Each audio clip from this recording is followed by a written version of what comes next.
Well, I'll kind of tell you the whole story. I went to the groundbreaking ceremony, and I talked to some of the staff, and I said, "Hey, I called you guys a couple of weeks ago about some tickets on the sidelines, which I didn't need the tickets, but I just wanted to see what was going to happen because Christine, I heard you said so. See, I don't need that tickets. No, I know you get one. I have a Hall of Fame I badge. know you do. And I get 4 sideline tickets also. I get the tickets if I want them. Oh, but what I did was okay. I just wanted to see if it was true what the Rams were saying, that they were kind of mad at me or touchy about it. So I just wanted to see, well, could I get the tickets? And I told the guy, man, I might not. He said, Eric, don't worry about it. I said, no, I'm gonna put them to the test just to see what happens.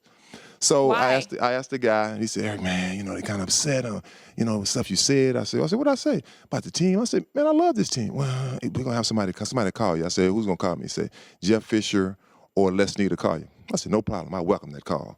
So I'm at home talking on the phone with my best friend. I told him. He's like, really, Dick, man, you lying? They gonna call? I said, I'm telling you. Sure enough, I said, Drayton, let me call you back. I said, it's a 314 number. So I answered the phone, and he says, hey, Eric. I said, how you doing? This is Jeff Fisher. I said, how's it going, Coach? He said, good. He said, man, look, I don't even have the time for this, but I'm just going to say this.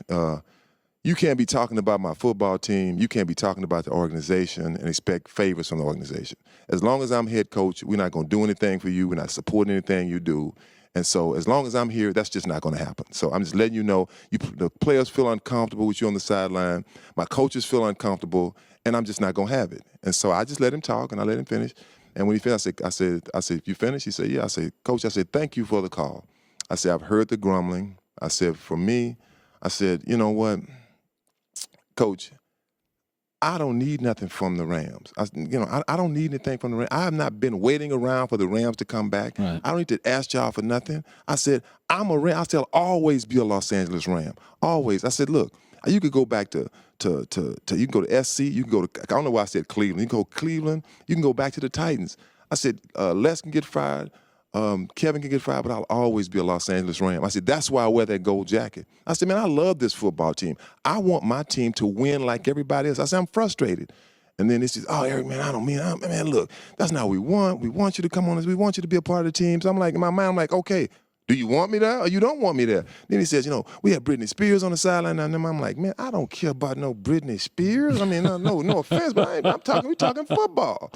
So, at the end of the conversation, he said some more. I listened. I said, Coach, I'm going to say this to you. I said, Eddie, I like Eddie. I said, Eddie speaks very highly of you. I says that Eddie George. Eddie George speaks very highly of you. Yeah. I said, I don't know you that well. You don't know me that well. I said, but I'll say this to you.